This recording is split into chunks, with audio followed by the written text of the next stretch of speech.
ನಮಸ್ಕಾರ ಸ್ನೇಹಿತರೆ, ಕನ್ನಡ ಕಾಮಿಕ್ ಬುಕ್ಗೆ ಎಲ್ರಿಗೂ ಸ್ವಾಗತ. ಇವತ್ತು ನಿಮಗೆ ಥೋರ್ ಸಿನಿಮಾನ ಎಕ್ಸ್ಪ್ಲೇನ್ ಮಾಡ್ತಿದ್ದೀನಿ. ಇದಕ್ಕೂ ಮುಂಚೆ ಬಂದಿರುವಂತಹ ಐರನ್ ಮ್ಯಾನ್ 1, 2, ಇನ್ಕ್ರೆಡಿಬಲ್ ಹಲ್ಕ್ ಈ ಸಿನಿಮಾಗಳ ಕಥೆನ ನೀವು ತಿಳ್ಕೊಳ್ಬೇಕು ಅಂತ ಹೇಳಿದ್ರೆ MCU ಫಿಲ್ಮ್ಸ್ಗಳನ್ನು ಎಕ್ಸ್ಪ್ಲೇನ್ ಮಾಡಿರುವಂಥ ಪ್ಲೇಲಿಸ್ಟನ್ನು ನಾನು ಡಿಸ್ಕ್ರಿಪ್ಷನಲ್ಲಿ ಕೊಟ್ಟಿರ್ತೀನಿ. ನೀವು ಅಲ್ಲೋಗಿ ನೋಡ್ಕೊಂಡು ಬರ್ಬೋದು. ಇನ್ನು ಈ ಸಿನಿಮಾನ ನೀವು ಅರ್ಥ ಮಾಡ್ಕೊಳ್ಬೇಕು ಅಂತ ಹೇಳಿದ್ರೆ ಸ್ವಲ್ಪ ನಾರ್ಸ್ ಮೈಥಾಲಜಿ ಬಗ್ಗೆ ತಿಳ್ಕೊಂಡಿರಬೇಕು. ಅದನ್ನು ಎಷ್ಟು ಚಿಕ್ಕದಾಗಿ ಹೇಳೋದಕ್ಕೆ ಸಾಧ್ಯನೋ ಅಷ್ಟು ಚಿಕ್ಕದಾಗಿ ಹೇಳೋದಕ್ಕೆ ಟ್ರೈ ಮಾಡ್ತೀನಿ. ಈ ಮೈಥಾಲಜಿಯ ಪ್ರಕಾರ ಇಡೀ ಬ್ರಹ್ಮಾಂಡ 9 ಲೋಕಗಳಿಂದ ತುಂಬಿಕೊಂಡಿರುತ್ತೆ. ಅದರಲ್ಲಿ ಎಲ್ಲಕ್ಕಿಂತ ತುದಿನಲ್ಲಿರೋದು ಆಸ್ಗಾರ್ಡ್, ಅದು ದೇವರುಗಳು ಇರುವಂಥ ಪ್ರಪಂಚ. ಇನ್ನು ಮಧ್ಯದಲ್ಲಿ ಮಿಡ್ಗಾಡ್ ಬರುತ್ತೆ, ಅಂದರೆ ಇದು ಮಾನವರು ವಾಸವಾಗಿರುವಂಥ ಪ್ರಪಂಚ.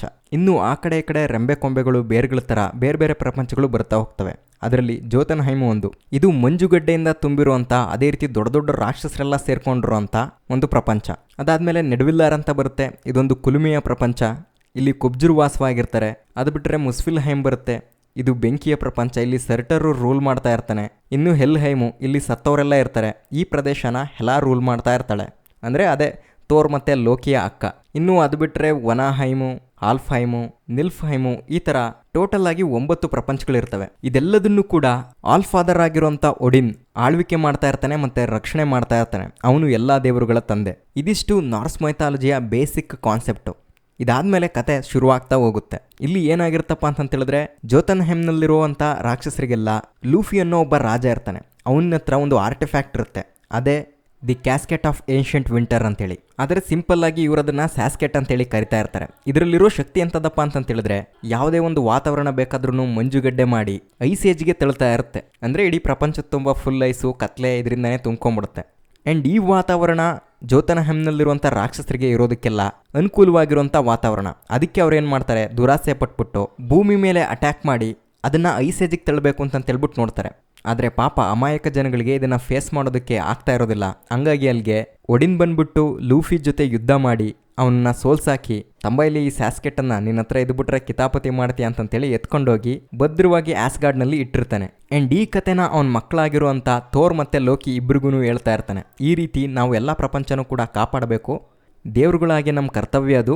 ಆದರೆ ಈ ಆಸ್ಗಾರ್ಡ್ಗೆ ರಾಜ ಆಗಬೇಕು ಅಂತಂತೇಳಿದ್ರೆ ಯಾರಾದರೂ ಒಬ್ಬರು ಆಗೋದಕ್ಕೆ ಮಾತ್ರ ಸಾಧ್ಯ, ನಿಮ್ಮಿಬ್ರಿಗೂ ಕೂಡ ಅರ್ಹತೆ ಇದೆ ಅಂತಂತೇಳಿ ಚಿಕ್ಕ ವಯಸ್ಸಿನಿಂದನೇ ಅವ್ರಿಗೆ ಮೋಟಿವೇಶನ್ ಮಾಡ್ತಾ ಇರ್ತಾನೆ. ಕೊನೆಗೆ ಅವರಿಬ್ಬರೂ ಬೆಳೆದು ದೊಡ್ಡವರಾದ್ಮೇಲೆ ಥೋರ್ಗೆ ಪಟ್ಟಾಭಿಷೇಕ ಮಾಡಬೇಕು ಅಂತಂತೇಳ್ಬಿಟ್ಟು ರೆಡಿ ಆಗ್ತಾರೆ. ಅವತ್ತಿನ ದಿನ ಥೋರ್ ಫುಲ್ ಖುಷಿ. ಅವರ ಅಪ್ಪ ಕೊಟ್ಟಿರೋ ಮ್ಯೋಲ್ನ ಹಿಡ್ಕೊಂಡು, ಅಂದರೆ ಸುತ್ತಿಗೆ ಅದು ಅವನ ವೆಪನ್ನು, ಅದನ್ನೇ ಗರಗರ ಅಂತ ಸುತ್ತಾಡಿಸ್ಕೊಂಡು ಇಡೀ ದರ್ಬಾರ್ ತುಂಬ ಅವಂದೇ ದರ್ಬಾರ್ ಆಗೋಗ್ಬಿಟ್ಟಿರುತ್ತೆ. ಅವ್ರ ಅಪ್ಪನ ಮುಂದೆ ಬಂದು ನಿಂತ್ಕೊಂಡು ಇನ್ನೇನು ಅವನಿಗೆ ಜವಾಬ್ದಾರಿ ವಹಿಸೋದಕ್ಕೆ ದೊಡ್ಡ ದೊಡ್ಡ ಸ್ಪೀಚ್ ಕೊಡ್ತಾ ಇರ್ತಾರೆ. ಅಷ್ಟೊತ್ತಿಗೆ ಅವ್ರ ಉಗ್ರಾಣದಲ್ಲಿ ಯಾರೋ ಇಬ್ಬರು ಫ್ರಾಸ್ಟ್ ಜಾಯಿಂಟ್ಗಳು ಬಂದ್ಬಿಟ್ಟು ಆ ಸ್ಯಾಸ್ಕೆಟನ್ನು ಕತ್ಕೊಂಡು ಹೋಗೋದಕ್ಕೆ ಟ್ರೈ ಮಾಡ್ತಾರೆ. ಅದು ಒಡಿನ್ಗೆ ಗೊತ್ತಾಗೋಗ್ಬಿಟ್ಟು ಅವನ ಬಲಗೈ ಬಂಟ ಡೆಸ್ಟ್ರಾಯರನ್ನು ರಿಲೀಸ್ ಮಾಡಿ ಅವ್ರನ್ನ ಉಡಿಸ್ ಮಾಡಾಕ್ತಾನೆ. ಈ ಗಲಾಟೆ ಗದ್ದಲದೊಳಗಡೆ ಥೋರ್ನ ಪಟ್ಟಾಭಿಷೇಕ ಅಲ್ಲಿಗೆ ನಿಂತೋಗ್ಬಿಡುತ್ತೆ. ಆ್ಯಂಡ್ ಆ ಜಾಗಕ್ಕೆ ಬಂದು ನೋಡಾದ್ಮೇಲೆ ಇದೆಲ್ಲ ಫ್ರಾಸ್ಟ್ ಜಾಯಿಂಟ್ಗಳ ಕೆಲಸ ಅಂತಂತೇಳಿ ಥೋರ್ಗೆ ಅರ್ಥ ಆಗಿ ಅವ್ರನ್ನ ಬಿಡಬಾರ್ದು, ನಾವು ಅವ್ರ ಮೇಲೆ ಯುದ್ಧ ಮಾಡಬೇಕು ಅಂತಂತೇಳಿ ಅವ್ರ ಅಪ್ಪನ ಹತ್ರ ಕೂಗಾಡ್ತಾ ಇರ್ತಾನೆ. ಆದರೆ ಅವ್ರ ಅಪ್ಪ ಅದಕ್ಕೆ ಪರ್ಮಿಷನ್ ಕೊಡಲ್ಲ. ಯುದ್ಧ ಅಂದರೆ ಮುದ್ದೆ ಉಂಡಂಗಲ್ಲ, ಒಂದ್ಸರಿ ಶುರು ಮಾಡಿದ್ರೆ ಚಡ್ಡಿ ಏರ್ದು 12 ಆಗುತ್ತೆ. ಇದು ಯಾವುದೂ ಬೇಡ, ನಮ್ಮ ಸೆಕ್ಯೂರಿಟಿ ಸಿಸ್ಟಮಲ್ಲೇ ಏನೋ ಪ್ರಾಬ್ಲಮ್ ಆಗಿದೆ, ಅದನ್ನು ಸರಿಪಡಿಸ್ಕೊಂಡ್ರೆ ಎಲ್ಲ ಸರಿ ಹೋಗುತ್ತೆ ಅಂತೇಳ್ಬಿಟ್ಟು ಅಲ್ಲಿಂದ ಹೊರಟ್ಬಿಡ್ತಾನೆ. ಆದರೆ ಲೋಕಿ ಥೋರ್ಗೆ ಸಪೋರ್ಟ್ ಮಾಡ್ತಾನೆ. ನೀನು ಅನ್ಕೊಂಡಿದ್ದೆ ಕರೆಕ್ಟು ಬ್ರದರು, ಇವತ್ತು ಯಾರೋ ಇಬ್ಬರು ಬಂದಿರೋರು ಮುಂದೊಂದು ದಿನ ಸೈನ್ಯನೇ ಕಟ್ಕೊಂಬರಲ್ಲ ಅಂತೇನು ಗ್ಯಾರಂಟಿ. ಆದರೆ ಅಪ್ಪನ ಪರ್ಮಿಷನ್ ಇಲ್ಲದೆ ಯುದ್ಧ ಹೆಂಗೆ ಮಾಡೋದು ಅಂತೇಳ್ಬಿಟ್ಟು ಕಿಡಿ ಇಟ್ಬಿಡ್ತಾನೆ. ಅವಾಗ ಥೋರ್ಗೆ ಇನ್ನೂ ಸ್ವಲ್ಪ ಜಂಬ ಜಾಸ್ತಿ ಆಗೋಗ್ಬಿಡುತ್ತೆ. ಅಪ್ಪನ ಮಾತನ್ನು ಮೀರಿ ಯುದ್ಧ ಮಾಡಿ ಗೆದ್ದು ನಾವೇನು ಅಂತೇಳ್ಬಿಟ್ಟು ತೋರಿಸ್ಬೇಕು ಅಂತೇಳಿ ಅವನ ಫ್ರೆಂಡ್ಸ್ಗಳಾಗಿರುವಂಥ ವಾಲ್ಸ್ಟ್ಯಾಗು, ಹೋಗನ್ನು, ಲೇಡಿ ಸಿಫು, ಫ್ರ್ಯಾಂಡಾಲು ಇವರೆಲ್ಲರೂ ಕರ್ಕೊಂಡು ಯುದ್ಧ ಮಾಡೋಣ ಅಂತೇಳ್ಬಿಟ್ಟು ರೆಡಿ ಆಗ್ತಾನೆ. ಇನ್ನು ಈ ಆಸ್ಗಾರ್ಡಿಯನ್ಸು ಬೇರೆ ಬೇರೆ ರಿಯಲಮ್ಸ್ಗಳಿಗೆ ಬೇರೆ ಬೇರೆ ಜಾಗಕ್ಕೆ ಹೋಗಬೇಕು ಅಂತೇಳಿದ್ರೆ ಬೈಫ್ರಾಸ್ಟನ್ನು ಬಳಸ್ತಾ ಇರ್ತಾರೆ. ಅದನ್ನು ಕಂಟ್ರೋಲ್ ಮಾಡ್ತಾ ಇರೋದು ಹೈಮ್ಡಾಲು. ಒಂದು ರೀತಿ ಅವನು ಆಸ್ಗಾರ್ಡ್ಗೆ ದ್ವಾರಪಾಲಕ ಇದ್ದಂಗೆ, ಅದೇ ರೀತಿ ದಾರಿ ತೋರಿಸೋನು. ಇನ್ನು ರಾಜನ ಮಕ್ಕಳು ಬಂದು ಕೇಳ್ತಿದ್ದಾರೆ ಅಂತೇಳಿದ್ರೆ ಇಲ್ಲ ಅನ್ನೋಕ್ಕಾಗತ್ತಾ, ಯಾಕೆ ಬೇಕೋ ಸವಾಸ ಅಂತೇಳಿ ಅವನು ಸೈಲೆಂಟಾಗಿ ಜೋತನ್ಹೈಮ್ಗೆ ಕಳಿಸ್ಕೊಡ್ತಾನೆ. ಇನ್ನೂ ಅಲ್ಲಿಗೆ ಹೋದ್ಮೇಲೆ ಅವ್ರ ರಾಜ ಲೂಫಿನ ಮೀಟ್ ಮಾಡಿ, ನಿಮ್ಮ ಚೇಲಾಗಳನ್ನೆಲ್ಲ ಕಳಿಸ್ಬಿಟ್ಟು ಹಿಂಗೆ ಕಿತಾಪತಿ ಮಾಡಬೇಡ, ನಿನಗೆ ವಾರ್ನಿಂಗ್ ಮಾಡ್ತಿದ್ದೀವಿ, ನಮ್ಮ ಹತ್ರ ಇವೆಲ್ಲ ಇಟ್ಕೋಬೇಡ ಅಂತಂತಾನೆ. ಆದರೆ ಲೂಫಿನೂ ಒಡಿನ್ ಹೇಳಿದ್ದನ್ನೇ ಹೇಳೋದು, ನಿಮ್ಮ ಸೆಕ್ಯೂರಿಟಿ ಸಿಸ್ಟಮಲ್ಲೇ ಏನೋ ಪ್ರಾಬ್ಲಮ್ ಆಗಿದೆ, ಹಂಗಾಗೇನೆ ನಮ್ಮವ್ರು ನುಗ್ಗಿದ್ದಾರೆ, ನೆಟ್ಟಿಗೆ ನೀವು ಬದ್ರುವ ಕೋಟೆ ಕಟ್ಕೊಳ್ಳದಲ್ಲೇ ನಮಗೆ ಮಾತಾಡಕ್ಕೆ ಬಂದರೆ ಸರಿ ಇರಲ್ಲ, ನಕರ ಮಾಡದೆ ಇಲ್ಲಿಂದ ಹೊಟ್ಬಿಡು, ಇಲ್ಲದೆ ಹೋದ್ರೆ ನರ್ಕ ತೋರಿಸ್ತೀವಿ ಅಂತಂತೆಲ್ಲ ಆವಾಜ್ ಆಗ್ತಾನೆ. ಹಿಂಗೆ ಮಾತಿಗೆ ಮಾತು ಬೆಳೆದ್ಬಿಟ್ಟು ಹೊಡೆದಾಟ ಶುರು ಆಗೋಗೇ ಬಿಡುತ್ತೆ. ಈ ಹೊಡೆದಾಟ ದೊಡ್ಡದಾಗಿ ಅಲ್ಲಿಗೆ ಎಲ್ಲ ಫ್ರಾಸ್ಟ್ ಜಾಯಿಂಟ್ಸ್ಗಳು ಕೂಡ ಬಂದು ಸೇರ್ಕೊಳ್ತಾ ಇರ್ತವೆ. ಅದೇ ರೀತಿ ದೊಡ್ಡ ದೊಡ್ಡ ಕ್ರಿಯೇಚರ್ಸ್ಗಳು ಕೂಡ. ಈ ಟೈಮಲ್ಲಿ ಲೋಕಿ ಮೇಲೆ ಒಬ್ಬ ಫ್ರಾಸ್ಟ್ ಜಾಯಿಂಟು ಅಟ್ಯಾಕ್ ಮಾಡಿದಾಗ ಅವನ ಬಣ್ಣ ನೀಲಿ ಕಲರ್ಗೆ ಬದಲಾಗೋಗ್ಬಿಡುತ್ತೆ. ಅವನು ಕೂಡ ಇದು ವಿಚಿತ್ರ, ಯಾಕೆ ಹಿಂಗಾಯ್ತು ಅಂತೇಳಿ ಅಂದ್ಕೊಳ್ತಾ ಇರ್ತಾನೆ. ಇದೇ ರೀತಿ ಹೊಡೆದಾಟ ಮುಂದುವರಿತಾ ಇರುತ್ತೆ. ಇಲ್ಲಿ ಥೋರ್ ಒಬ್ಬನಿಗೆ ಬಿಟ್ಟರೆ ಇನ್ಯಾರಿಗೂ ಕೂಡ ಕಾನ್ಫಿಡೆನ್ಸ್ ಇರಲ್ಲ. ಎಲ್ಲರೂ ಕೂಡ ಇನ್ನೇನು ಸೈ ಮುಗೀತು ನಮ್ಮ ಕತೆ ಅಂತ ಅಂದ್ಕೊಳ್ತಿರುವಾಗ್ಲೇ ಒಡಿನಲ್ಲಿಗೆ ಬರ್ತಾನೆ. ಲೂಫಿ ಹತ್ರ ಮಾತಾಡಿ ಒಪ್ಪಂದ ಮಾಡ್ಕೊಳ್ಳೋದಕ್ಕೆ ನೋಡ್ತಾನೆ. ಏನೋ ಮಕ್ಕಳು ತಿಳಿದೆಲ್ಲ ತಪ್ಪು ಮಾಡಿಬಿಟ್ಟಿದ್ದಾವೆ, ಇದನ್ನೆಲ್ಲ ಮನಸ್ಸಿಗೆ ಇಟ್ಕೊಳಕ್ಕೆ ಹೋಗ್ಬೇಡ, ನಮ್ಮ ಒಪ್ಪಂದನ ಬ್ರೇಕ್ ಮಾಡೋದು ಬೇಡ ಅಂತಂತೇಳಿ. ಅವನು ಬ್ರೇಕ್ ಮಾಡಿದ ನಾವಲ್ಲ ನೀವೇಯಾ, ಕೆಣಕಂಬಂದವ್ರು ನೀವು, ನಾವಿನ್ ಮುಂದೆ ಸುಮ್ಮನೆ ಬಿಡಲ್ಲ, ನಾವು ಯುದ್ಧ ಮಾಡರೇ ಸೈ ಅಂತಂತೇಳಿ ಅಟ್ಯಾಕ್ ಮಾಡೋಷ್ಟೊಳಗಡೆ ಅವರಪ್ಪ ಬೈಫ್ರಾಸ್ಟನ್ನು ಆನ್ ಮಾಡಿಬಿಟ್ಟು ಅವರೆಲ್ಲರೂ ಮತ್ತೆ ಆಸ್ಗಾರ್ಡ್ಗೆ ಕರ್ಕೊಂಬರ್ತಾನೆ. ಬಂದ ಕೂಡಲೇ ಥೋರ್ಗೆ ಸರಿಯಾಗಿ ಕ್ಲಾಸ್ ತಗೊಳ್ತಾನೆ. ಏನೋ ನನ್ನ ಮಗ ರಾಜ ಆಗ್ತಿದ್ದಾನೆ ಅಂತಂತೇಳ್ಬಿಟ್ಟು ಅವನ ಕೈಲಿ ಆಯುಧ ಕೊಟ್ಟರೆ ಏನೋ ಭಾಳ ದೊಡ್ಡ ಯೋಧನ ಥರ ಯುದ್ಧ ಮಾಡೋದಕ್ಕೆ ಹೋಗ್ತೀಯ, ಬರೀ ಯುದ್ಧ ಮಾಡೋದು ಮಾತ್ರ ಅಲ್ಲ ತಾಳ್ಮೆನೂ ಗೊತ್ತಿರಬೇಕು, ಅದು ಬಿಟ್ಟು ಎಲ್ಲರೂ ಹೊಡಿತೀನಿ ಬಡಿತೀನಿ ಅನ್ನೋ ಕ್ರೂರಿಯಾಗಿದೆಯಲ್ಲೋ ಅಂತಂತೇಳ್ಬಿಟ್ಟು ಬೈದು ಬಿಡ್ತಾರೆ. ಇನ್ನು ಇವನಿಗೂ ಸ್ವಲ್ಪ ಕೊಬ್ಬು ಜಾಸ್ತಿ, ತಿರುಗಿಸಿ ವಾಪಸ್ ಅವ್ರ ಅಪ್ಪಗೆ ಬೈದು ಬಿಡ್ತಾನೆ. ಅದೇ ರೀತಿ ನೀನು ವಯಸ್ಸಾಗಿರೋ ಮೂರ್ಖ, ಬರೀ ಯಾವಾಗಲೂ ಶಾಂತಿ ಜಪ ಮಾಡ್ಕೊಂಡು ಕೂತಿದ್ರೆ ಈ 9 ಲೋಕನೂ ನಮ್ಮನ್ನು ನೋಡಿ ನಗಾಡೋ ರೀತಿ ಮಾಡ್ಬಿಡ್ತೀಯ ಅಂತಂತೇಳಿ. ಅಲ್ಲಿಗೆ ಥೋರ್ ಕತೆ ಮುಗೀತು. ನಿನಗೆ ಬುದ್ಧಿ ಕಲ್ಸೋದು ಹೆಂಗೆ ನನಗೆ ಗೊತ್ತು ಅಂತಂತೇಳಿ ಅವನ ಹತ್ರ ಇರೋ ಹ್ಯಾಮರನ್ನ ಕಿತ್ಕೊಂಡು ಅವನನ್ನು ಭೂಮಿಗೆ ಗಡಿಪಾರು ಮಾಡಿಬಿಡ್ತಾನೆ. ಅದೇ ಥರ ಆ ಹ್ಯಾಮರ್ಗೂ ಕೂಡ ಒಂದು ಮಂತ್ರ ಆಗ್ತಾನೆ. ಯಾರು ನಿಸ್ವಾರ್ಥದಿಂದ ಹೋರಾಡೋ ಅಂಥ ವ್ಯಕ್ತಿ ಆಗ್ತಾನೋ ಅಂಥ ಒಳ್ಳೆ ವ್ಯಕ್ತಿಗೆ ನೀನು ಥೋರ್ನ ಶಕ್ತಿನ ಕೊಡು ಅಂತಂತೇಳಿ ಅದನ್ನು ಕೂಡ ಭೂಮಿಗೆ ಎಸ್ದುಬಿಡ್ತಾನೆ.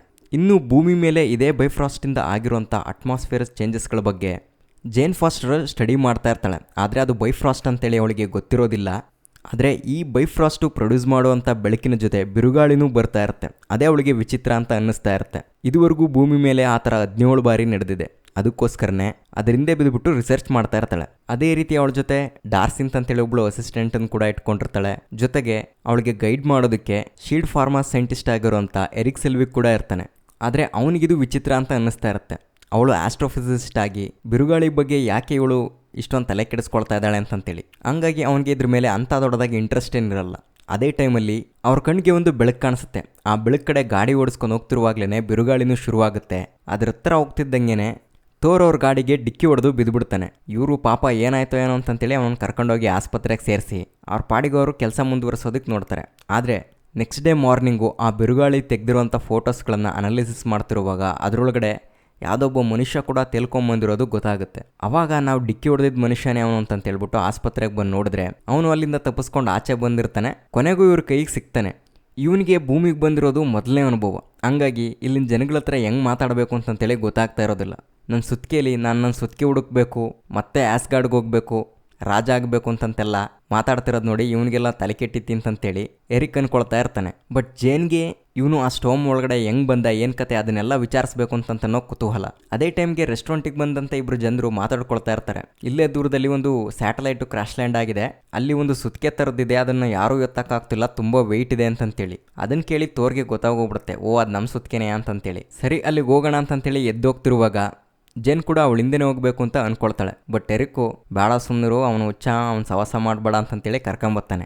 ಆದರೆ ಅಷ್ಟೊತ್ತಿಗೆ ಜೇನ್ ಮನೆಗೆ ಶೀಲ್ಡ್ ಅವರೆಲ್ಲ ನುಗ್ಗಿಬಿಟ್ಟು ಅವಳು ಮಾಡಿರೋಂಥ ರಿಸರ್ಚು ಪೇಪರ್ಸು ಎಲ್ಲದನ್ನು ಎತ್ಕೊಂಡು ಅಲ್ಲಿಂದ ಹೊರಡ್ತಾ ಇರ್ತಾರೆ. ಬಟ್ ಜೇನ್ ಬಂದ್ಬಿಟ್ಟು ಇದನ್ನೆಲ್ಲ ಕ್ವೆಶನ್ ಮಾಡೋದಕ್ಕೆ, ನೀವು ಮಾಡ್ತಾ ಇರೋದು ತುಂಬ ಕಾನ್ಫಿಡೆನ್ಷಿಯಲ್ ಆಗಿರುವಂಥ ರಿಸರ್ಚು, ಇದು ನಿಮ್ಮಂಥವ್ರ ಕೈಲಿದ್ರೆ ಒಳ್ಳೇದಲ್ಲ, ಅದಕ್ಕೆ ಇದನ್ನೆಲ್ಲ ನಾವು ಹ್ಯಾಂಡ್ಲ್ ಮಾಡ್ತೀವಿ ಅಂತಂತೇಳಿ ಫಿಲ್ ಕಾಲ್ಸನ್ ಅವಳಿಗೆ ನಷ್ಟ ಪರಿಹಾರನೂ ಕೊಡೋದಕ್ಕೆ ಬರ್ತಾನೆ. ಅವಳ ಹತ್ರ ಇರೋ ಒಂದು ಸಿಂಗಲ್ ಪೇಪರು, ಒಂದು ಡೈರಿ ಬುಕ್ಕನ್ನು ಸಹ ಬಿಡಲ್ಲ, ಹಂಗೆ ಎತ್ಕೊಂಡು ಹೋಗಿರ್ತಾರೆ. ಇನ್ನು ಇವಳಿಗೆ ಏನು ಮಾಡಬೇಕು ಅಂತಂತೇಳಿ ಗೊತ್ತಾಗೋದಿಲ್ಲ. ಹಂಗಾಗಿ ಅವಳಿಗೆ ರಿಸರ್ಚ್ ಮಾಡೋದಕ್ಕೆ ಉಳಿದಿರೋಂಥ ಕೊನೆ ಆಪ್ಷನ್ ಅಂತಂತೇಳಿದ್ರೆ ಈ ಥೋರ್. ಹಂಗಾಗಿ ಅವನ ಜೊತೆ ಬಂದ್ಬಿಟ್ಟು ನಿನ್ನನ್ನು ನಾನು ಆ ಜಾಗಕ್ಕೆ ಕರ್ಕೊಂಡು ಹೋಗ್ತೀನಿ ಅಂತ ಹೇಳ್ಬಿಟ್ಟು ಆ ಸುತ್ತಿಗೆ ಬಿದ್ದಿರೋ ಜಾಗಕ್ಕೆ ಕರ್ಕೊಂಡು ಹೋಗ್ತಾಳೆ. ಆದರೆ ಅದ್ರ ಸುತ್ತ ಶೀಲ್ಡ್ ಅವ್ರು ಆಲ್ರೆಡಿ ಟೆಂಟ್ ಕಟ್ಕೊಂಡು ಆ ಸುತ್ತಿಗೆನ ಅನಾಲಿಸಿಸ್ ಮಾಡೋದಕ್ಕೆ ಶುರು ಮಾಡಿರ್ತಾರೆ. ನಾನು ಒಳಗೋಗಿ ಆ ಸುತ್ತಿಗೆ ತೊಗೊಂಡು ಬಂದಮೇಲೆ ನಿನಗೆಲ್ಲ ಥರದ ಇನ್ಫಾರ್ಮೇಷನ್ನು ಕೊಡ್ತೀನಿ, ನೀನು ರಿಸರ್ಚ್ ಮಾಡಿರೋಂಥ ನಿನ್ನ ಡಾಕ್ಯುಮೆಂಟ್ಸ್ಗಳು, ನಿನ್ನ ಎಕ್ವಿಪ್ಮೆಂಟ್ಸ್ಗಳನ್ನೆಲ್ಲ ವಾಪಸ್ ಕೊಡಿಸ್ತೀನಿ ಅಂತಂತೇಳಿ ಅವಳಿಗೆ ಪ್ರಾಮಿಸ್ ಮಾಡ್ತಾನೆ. ಅದೇ ರೀತಿ ಆ ಟೆಂಟ್ ಹತ್ರ ಹೋಗ್ಬಿಟ್ಟು ಒಂದು 4 ಜನನ ಹೊಡೆದು ಆ ಸುತ್ತಿಗೆ ಹತ್ರ ಹೋಗಬೇಕು ಅನ್ನೋಷ್ಟೊಳಗಡೆ ಗುಡುಗು ಮಳೆ ಎಲ್ಲ ಶುರುವಾಗಿ ಹೋಗ್ಬಿಡುತ್ತೆ. ನಾನು ಗಾಡ್ ಆಫ್ ಥಂಡರ್ ಅಲ್ವಾ, ಅದಕ್ಕೆ ಹಿಂಗೆಲ್ಲ ಆಗ್ತಿದೆ ಅಂತಂತೇಳಿ ಅವನು ಅಂದ್ಕೊಂಡಿರ್ತಾನೆ. ಆ ಸುತ್ತಿಗೆ ಅವ್ನ ಕೈಗೆ ಬರೋದಿರಲಿ, ಅವನೇ 2 ಕೈ ಹಾಕಿ ಮುಕ್ಕಿರ್ಕೊಂಡು ಎತ್ತಕ್ಕೋದ್ರೂ ಬರೋದಿಲ್ಲ. ಯಾಕೆ ಅಂತಂತೇಳಿದ್ರೆ ಅವನು ಅನುವರ್ತಿ ಆಗಿದ್ದಾನೆ. ಆ ಸುತ್ತಿಗೆ ಎತ್ತುವಂಥ ಅರ್ಹತೆ ಅವನಿಗಿಲ್ಲ, ಅವನಿಗಿನ್ನೂ ದುರಹಂಕಾರ ಹೋಗಿಲ್ಲ. ಹಂಗಾಗಿ ಅವನಿಗೆ ಅವಾಗ ತುಂಬ ಬೇಜಾರಾಗೋಗ್ಬಿಡುತ್ತೆ. ನಮ್ಮ ಅಪ್ಪನ ಬೈದಿದ್ದಕ್ಕೆ ನನಗಿಂಥ ದೊಡ್ಡ ಶಿಕ್ಷೆ ಸಿಕ್ಬಿಡ್ತಲ್ಲ ಅಂತಂತೇಳಿ. ಅದೇ ರೀತಿ ತಲೆ ಎತ್ಬಿಟ್ಟು ಯಾಕೆ ಅಂತಂತೇಳ್ಬಿಟ್ಟು ಅವ್ರ ಅಪ್ಪನ ಪ್ರಶ್ನೆ ಮಾಡ್ತಾ ಕೂಗಾಡ್ತಾ ಇರ್ತಾನೆ. ಪಾಪ ಅಲ್ಲೇ ಕುಸ್ತು ಬಿದ್ದುಬಿಡ್ತಾನೆ. ಫಿಲ್ ಕಾಲ್ಸನ್ ನೋಡೋವರೆಗೂ ನೋಡಿ ಒಂದು ರಂಪಾಟನ ಎಳ್ಕೊಂಡೋಗಿ ಕೂಡಾಕ್ತಾನೆ. ಇನ್ನೊಂದು ಕಡೆ ಆಸ್ಗಾರ್ಡ್ನಲ್ಲಿ ಏನೆಲ್ಲ ನಡೀತಿರುತ್ತೆ ಅಂತಂತೇಳಿದ್ರೆ ಲೋಕಿಗೆ ಒಂದು ಕ್ವಶನ್ನು ಅವ್ನ ಮೈಂಡಲ್ಲೇ ಕಾಡ್ತಾ ಇರುತ್ತೆ. ನಾನು ಜೋತನ್ಹೆಮ್ಗೆ ಹೋದ್ಮೇಲೆ ನನ್ನ ಬಾಡಿ ಯಾಕೆ ನೀಲಿ ಕಲರ್ಗೆ ತಿರ್ಕೊಂಡಿತ್ತು ಅಂತ. ಹಿಂಗೆ ಸೈಲೆಂಟಾಗಿ ಅವ್ರ ಉಗ್ರಾಣಕ್ಕೆ ಬಂದ್ಬಿಟ್ಟು ಆ ಸ್ಯಾಸ್ಕೆಟನ್ನು ಕೈಲಿ ಹಿಡ್ಕೊಳ್ತಾನೆ. ಮತ್ತೆ ಅಗೇನ್ ಅವ್ನ ಬಾಡಿ ಫುಲ್ ನೀಲಿ ಆಗೋಗ್ಬಿಡುತ್ತೆ. ಅದೇ ಟೈಮ್ಗೆ ಅವ್ರ ಅಪ್ಪ ಬಂದ್ಬಿಟ್ಟು ಲೋಕಿ ಏನು ಮಾಡ್ತಿದ್ಯಾ, ನಿಲ್ಸು ಇದನ್ನೆಲ್ಲ ಅಂತಂತೇಳಿ ಕೇಳಿದಾಗ ಅವನು ಪ್ರಶ್ನೆ ಮೇಲೆ ಪ್ರಶ್ನೆ ಹಾಕೋದಕ್ಕೆ ಶುರುವಾಗ್ತಾನೆ. ನನಗೆ ಯಾಕೆ ಹಿಂಗೆ ಆಗ್ತಾಯಿದೆ, ಏನು ಕತೆ ಅಂತಂತೇಳಿ. ಅವಾಗ ಅವ್ರ ಅಪ್ಪ ಅವನಿಗೆ ಶಾಕಿಂಗ್ ನ್ಯೂಸನ್ನು ಕೊಟ್ಬಿಡ್ತಾನೆ. ಫಸ್ಟ್ ಆಫ್ ಆಲ್ ನೀನು ನನ್ನ ಮಗನೇ ಅಲ್ಲ, ಆ ಫ್ರಾಸ್ಟ್ ಜಾಯಿಂಟ್ಗಳ ರಾಜ ಲೂಫಿ ಮಗ. ಆದರೆ ನಿನ್ನನ್ನು ಯುದ್ಧ ಮಾಡೋವಂಥ ಸಂದರ್ಭದಲ್ಲಿ ಅನಾಥವಾಗಿ ಬಿಟ್ಟೋಗ್ಬಿಟ್ಟಿದ್ರು. ಅವಾಗ ನೀನಿನ್ನೂ ಚಿಕ್ಕ ಮಗುವಾಗಿದ್ದೆ, ನಿನ್ನೊಳಗಡೆ ಇನೋಸೆಂಟ್ ಹಂಗೆ ಇತ್ತು. ನಿನ್ನನ್ನು ಬಿಟ್ಟು ಬರೋದಕ್ಕೆ ಮನಸ್ಸಾಗಲಿಲ್ಲ. ಇವ್ರ ಜೊತೆ ಸೇರ್ಕೊಂಡ್ಬಿಟ್ಟು ನೀನು ರಾಕ್ಷಸನಾಗೋದು ಬೇಡ ಅಂತಂತೇಳಿ ನಾವೇ ಕರ್ಕೊಂಬಂದು ನಿನ್ನನ್ನು ಸಾಕಿದ್ದೀವಿ, ನೀನು ಕೂಡ ನನ್ನ ಮಗನೇ ಅಂತಂತೆಲ್ಲ ಹೇಳ್ತಾನೆ. ಆದರೆ ಲೋಕಿ ಇದನ್ನು ತಪ್ಪಾಗಿ ಅರ್ಥ ಮಾಡ್ಕೊಂಬಿಡ್ತಾನೆ. ಇಲ್ಲ, ನೀವು ಫ್ರಾಸ್ಟೆಂಟ್ಗಳ ಜೊತೆ ಮಾಡ್ಕೊಂಡಿರೋ ಒಪ್ಪಂದಕ್ಕೆ ನನ್ನ ಒಂದು ದಾಳದ ಥರ ಯೂಸ್ ಮಾಡ್ಕೊಂಡಿದ್ದೀರಾ ಅಷ್ಟೇ. ಅಷ್ಟಕ್ಕೂ ನಾನು ರಾಕ್ಷಸನ ಮಗ ಅಲ್ವಾ, ಹಂಗಾಗಿ ನನ್ನನ್ನು ರಾಜ ಮಾಡೋದು ನಿನಗೆ ಇಷ್ಟ ಇಲ್ಲ. ಹಂಗಾಗಿ ತೋರ್ಗೆ ಪಟ್ಟಾಭಿಷೇಕ ಮಾಡೋದಕ್ಕೆ ಹೊರಟಿದ್ರಿ. ನನ್ನ ಮೇಲೆ ನಿಮಗೆ ಪ್ರೀತಿನೂ ಇಲ್ಲ, ನೀವು ಇದನ್ನೆಲ್ಲ ಸ್ವಾರ್ಥಕ್ಕೋಸ್ಕರ ಮಾಡ್ಕೊಂಡಿದ್ದೀರಾ ಅಂತಂತೇಳಿ ಅವ್ರಿಗೆ ಚುಚ್ಚಿ ಮಾತಾಡೋದಕ್ಕೆ ಶುರು ಮಾಡಿಬಿಡ್ತಾನೆ. ಆದರೆ ವಯಸ್ಸಾದ ಕಾಲದಾಗೆ ಪಾಪ ಆ ವಜ್ಜಿಗೆ ಮಕ್ಳಿಂಗಾಗೋಗ್ಬಿಟ್ರಲ್ಲ ಅಂತಂತೇಳಿ ಮನ್ಸಿಗೆ ಭಾಳ ನೋವಾಗೋಗ್ಬಿಡುತ್ತೆ. ಹಂಗಾಗಿ ಅವರು ಸುಸ್ತಾಗಿ ನಿದ್ದೆಗೆ ಜಾರ್ಬಿಡ್ತಾರೆ. ನಿದ್ದೆ ಅಂದರೆ ಅಂತಿಂತ ನಿದ್ದೆ ಅಲ್ಲ, ಭಾಳ ಗಾಢವಾಗಿರೋ ನಿದ್ದೆ. ಕುಂಭಕರ್ಣನ ಥರ 5-6 ತಿಂಗಳು ನಿದ್ದೆ ಮಾಡ್ತಾರೆ ನಮ್ಮ ಓಡಿನ್ನು. ಆದರೂ ಕೂಡ ಇಡೀ ಪ್ರಪಂಚದ ತುಂಬ ಏನು ನಡೀತಾ ಇದೆ ಅಂತಂತೇಳಿ ಅವ್ರ ಗಮನಕ್ಕೆ ಬರ್ತಾ ಇರುತ್ತೆ. ಹಿಂಗೆ ಅವರಪ್ಪ ಹಾಸಿಗೆ ಹಿಡಿದ್ಮೇಲೆ ಆಸ್ಗಾರ್ಡನ್ನು ಆಳ್ವಿಕೆ ಮಾಡಬೇಕಲ್ಲ, ಹಂಗಾಗಿ ಅನಿವಾರ್ಯವಾಗಿ ಲೋಕಿನೇ ಆ ಸಿಂಹಾಸನದ ಮೇಲೆ ಕೂರ್ತಾನೆ. ಅವರಪ್ಪನ ಆಯ್ದ ಗುಂಗ್ನೀರ್ನು ಕೂಡ ಅವನೇ ಹಿಡ್ಕೊಳ್ತಾನೆ. ಈ ಟೈಮಲ್ಲಿ ತೋರ್ನ ಫ್ರೆಂಡ್ಸ್ಗಳೆಲ್ಲ ಬಂದ್ಬಿಟ್ಟು ಲೋಕಿನ ಕೇಳ್ಕೊಳ್ತಾರೆ, ತೋರ್ನ ವಾಪಸ್ ಕರ್ಕೊಂಬರೋಣ ಅಂತಂತೇಳಿ. ಅವನನ್ನು ಆಚೆ ಕಳಿಸಿರೋದು ನಮ್ಮಪ್ಪನ ಮಾತು ಮೀರಕ್ಕೆ ನಂಗೆ ಇಷ್ಟ ಇಲ್ಲ, ಹಂಗಾಗಿ ಸದ್ಯಕ್ಕೇನು ಬೇಡ, ಎಲ್ಲ ಸುಮ್ಮನಿರ್ರಿ ಅಂತಂತೇಳಿ ಅವ್ರಿಗೆ ಸಮಾಧಾನ ಮಾಡಿ ಕಳಿಸಿರ್ತಾನೆ. ಆದರೆ ಕಳ್ಳನ ಮಗ ಅವನು ಮಾತ್ರ ಭೂಮಿಗೆ ಬಂದ್ಬಿಟ್ಟು ತೋರ್ ಜೊತೆ ಮೊಸಳೆ ಕಣ್ಣೀರು ಹಾಕ್ಕೊಂಡು ಮಾತಾಡೋದಕ್ಕೆ ಶುರು ಮಾಡ್ತಾನೆ.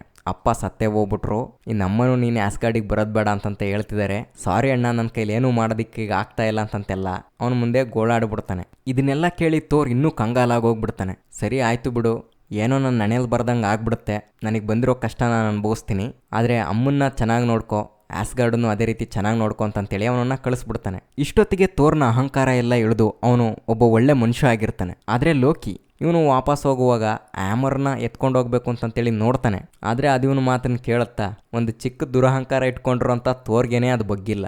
ಇನ್ನು ಇವನು ಮಹಾ ಕಿಡಿಗೇಡಿ, ಇಷ್ಟೆಲ್ಲ ನಾಟಕ ಮಾಡ್ತಿದ್ದಾನೆ, ಇವನು ಮಾತು ಕೇಳುತ್ತಾ ಸಾಧ್ಯನೇ ಇಲ್ಲ. ಹಂಗಾಗಿ ಬರಿಗೈಲಿ ವಾಪಸ್ ಹೋಗ್ತಾನೆ.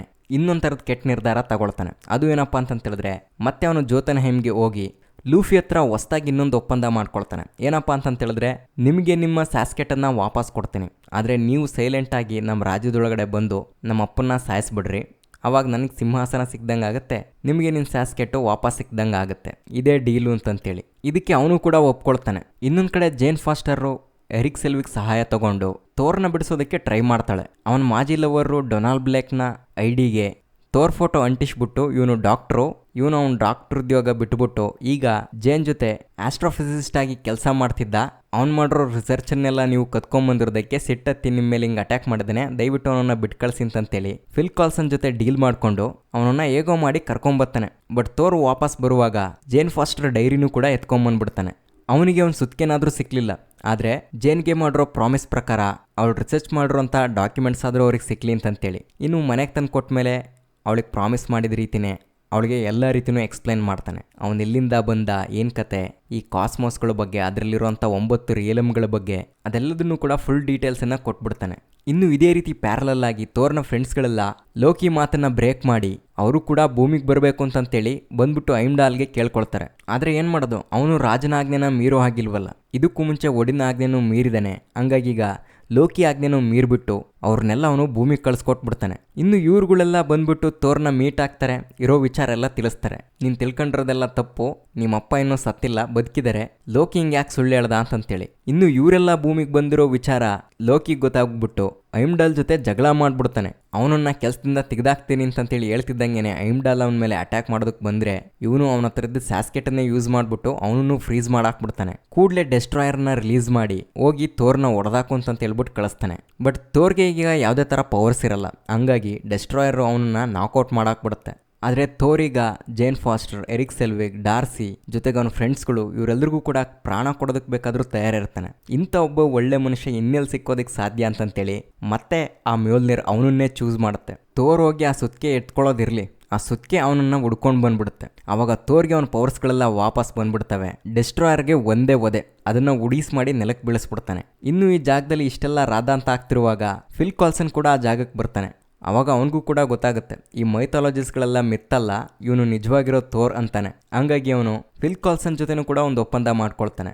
ನೀವು ರಿಸರ್ಚ್ ಮಾಡಬೇಕಾಗಿರುವಂಥ ಈ ಹ್ಯಾಮರು ನನ್ನ ಕೈಲಿದೆ, ಈಗ ಇದ್ರ ಮೂಲಕ ನಾನು ನಿನಗೆ ಯಾವುದೇ ಥರ ಸಹಾಯ ಬೇಕಿದ್ರೂ ಮಾಡ್ತೀನಿ. ಆದರೆ ಜೇನ್ ಫಾಸ್ಟರ್ ಮಾಡಿರೋಂಥ ಎಲ್ಲ ಥರದ ರಿಸರ್ಚ್ ಡಾಕ್ಯುಮೆಂಟ್ಸು ಅವಳ ಎಕ್ವಿಪ್ಮೆಂಟ್ಸ್ಗಳನ್ನೆಲ್ಲ ಅವಳಿಗೆ ವಾಪಸ್ ಕೊಟ್ಬಿಡಿ ಅಂತಂತೇಳಿ. ಅದಕ್ಕೆ ಕಾಲ್ಸನ್ ಕೂಡ ಒಪ್ಕೊಳ್ತಾನೆ. ಇನ್ನು ವಾಪಸ್ ಹೋಗ್ಬೇಕು ಅಂತಂತೇಳಿದ್ರೆ ಆ ಬೈಫ್ರಾಸ್ಟನ್ನ ಐಮ್ಡಾಲೋ ಆನ್ ಮಾಡಬೇಕು. ಆದರೆ ಅವ್ನು ಕೂಡ ಫ್ರೀಸ್ ಆಗಿ ಹೋಗ್ಬಿಟ್ಟಿರ್ತಾನೆ. ಈ ಗ್ಯಾಪಲ್ಲೇ ಲೋಕಿ ಲೂಫಿನ ಕರ್ಕೊಂಬಂದು ಅವರಪ್ಪ ಮಲ್ಕೊಂಡಿರೋ ಜಾಗಕ್ಕೆ ಕರ್ಕೊಂಡು ಹೋಗ್ತಾನೆ. ಅವನು ಕೂಡ ಎಷ್ಟೋ ಕಾಲದ ದ್ವೇಷನ ಒಳಗಡೆ ಇಟ್ಕೊಂಡಿದ್ದವನು ಒಡಿನ ಮೇಲೆ ತೀರಿಸ್ಕೋಬೇಕು ಅಂತಂತೇಳಿ ಅವನನ್ನು ಕೊಲ್ಲೋದಕ್ಕೆ ಹೋದಾಗ ಲೋಕಿನೇ ಲೂಫಿ ಮೇಲೆ ಅಟ್ಯಾಕ್ ಮಾಡಿಬಿಡ್ತಾನೆ. ನಿನ್ನ ಸಾವು ಒಡಿನ ಮಕ್ಕಳಿಂದಾನೇ ಆಗೋದು, ಆದರೆ ಥೋರ್ನಿಂದ ಅಲ್ಲ ನನ್ನ ಕೈಯಿಂದ ಅಂತಂತೇಳಿ ಅವನನ್ನು ಗುಂಗ್ನೀರಿನಿಂದ ಒಡೆದು ಕೊಂದೇ ಬಿಡ್ತಾನೆ.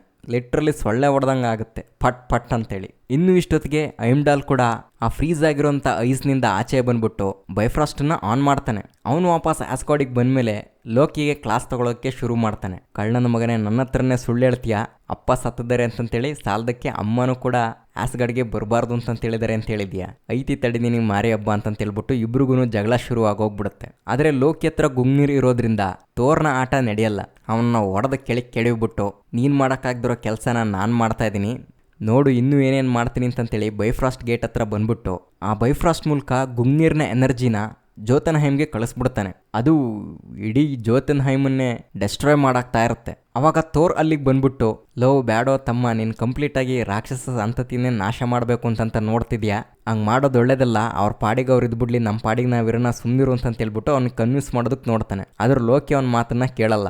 ನೀನೇ ಮೊದಲು ಅವ್ರನ್ನ ಬಡಿತೀನಿ ಅಂತಿದ್ದೆ, ಈಗ ಅದೇ ಕೆಲಸ ನಾನು ಮಾಡ್ತಾ ಇದ್ದೀನಿ, ನಿನ್ನ ಕೈಲಿ ಮಾಡೋಕ್ಕಾಗ್ದಿರೋದನ್ನ ನಾನು ಮಾಡಿ ತೋರಿಸ್ತೀನಿ, ಅಪ್ಪನ ಹತ್ರ ನಿನಗಿನ್ನ ನಾನೇ ಬೆಟ್ರು ಅಂತ ಅನ್ಸ್ಕೊಂಡು ನಾನೇ ಆಸ್ಗಾಡ್ಗೆ ರಾಜ ಆಗ್ತೀನಿ ಅಂತಂತೇಳಿ ಆ ಎನರ್ಜಿನ ಇನ್ನೂ ಜಾಸ್ತಿ ಮಾಡ್ತಾ ಇರ್ತಾನೆ. ಅವಾಗ ಅವರಿಬ್ಬರ ನಡುವೆ ಇದೇ ವಿಚಾರಕ್ಕೆ ಮತ್ತೆ ಒಡೆದಾಟ ಆಗೋಗ್ಬಿಡುತ್ತೆ. ಇಲ್ಲಿ ಏನೇ ಮಾಡಿದ್ರೂ ಕೂಡ ಲೋಕಿನ ಕಂಟ್ರೋಲ್ ಮಾಡೋದಕ್ಕೆ ಆಗೋದಿಲ್ಲ, ಯಾಕೆಂದರೆ ಅವನ ಹತ್ರ ಗುಂಗ್ನೀರಿರುತ್ತೆ. ಅವಾಗ ಥೋರ್ ನೋಡೋ ತನಕ ನೋಡ್ಬಿಟ್ಟು ಆ ಬೈಫ್ರಾಸ್ಟ್ ಬ್ರಿಡ್ಜನ್ನೇ ಅರ್ಧಕ್ಕೆ ಒಡೆದಾಕ್ಬಿಡ್ತಾನೆ. ಅವಾಗ ಆ ಬೈಫ್ರಾಸ್ಟ್ ಗೇಟ್ ಕೂಡ ಹಾಳಾಗಿ ಕೆಳಗೆ ಬಿದ್ದುಬಿಡುತ್ತೆ. ಅದ್ರ ಜೊತೆ ಲೋಕಿ ಮತ್ತೆ ಥೋರ್ ಇಬ್ರು ಕೂಡ ಕೆಳಗೆ ಬೀಳಬೇಕಾಗಿರುತ್ತೆ. ಅಷ್ಟೊತ್ತಿಗೆ ಅವರಪ್ಪ ಒಡಿನ್ ಬಂದ್ಬಿಟ್ಟು ಅವರಿಬ್ರು ಹಿಡ್ಕೊಂಡ್ಬಿಡ್ತಾನೆ.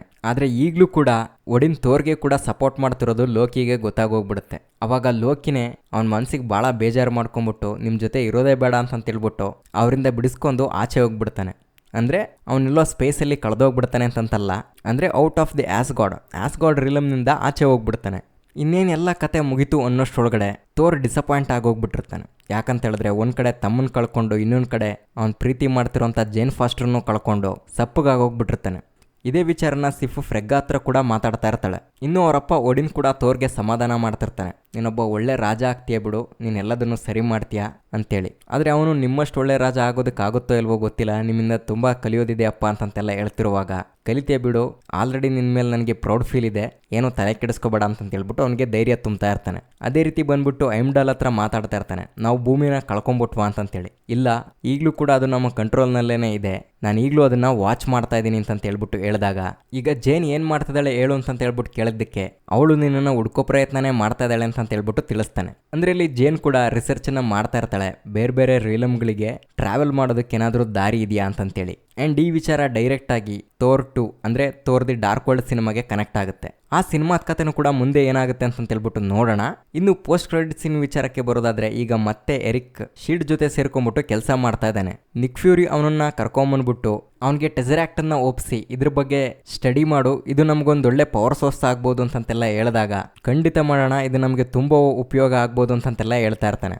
ಆದರೆ ಅವನ ಕೈಲಿ ಆ ಮಾತನಾಡಿಸ್ತಿರೋದು ಬೇರೆ ಯಾರೂ ಅಲ್ಲ, ಲೋಕಿ. ಇದು ಡೈರೆಕ್ಟಾಗಿ ನಮಗೆ ಅವೆಂಜರ್ಸ್ ಸಿನಿಮಾಗೆ ಕನೆಕ್ಟ್ ಮಾಡುತ್ತೆ. ಓಕೆ, ಮತ್ತೆ ಮುಂದಿನ ವಿಡಿಯೋದಲ್ಲಿ ಸಿಗೋಣ. ಈ ವಿಡಿಯೋ ನೋಡಿದ್ದಕ್ಕಾಗಿ ಧನ್ಯವಾದಗಳು.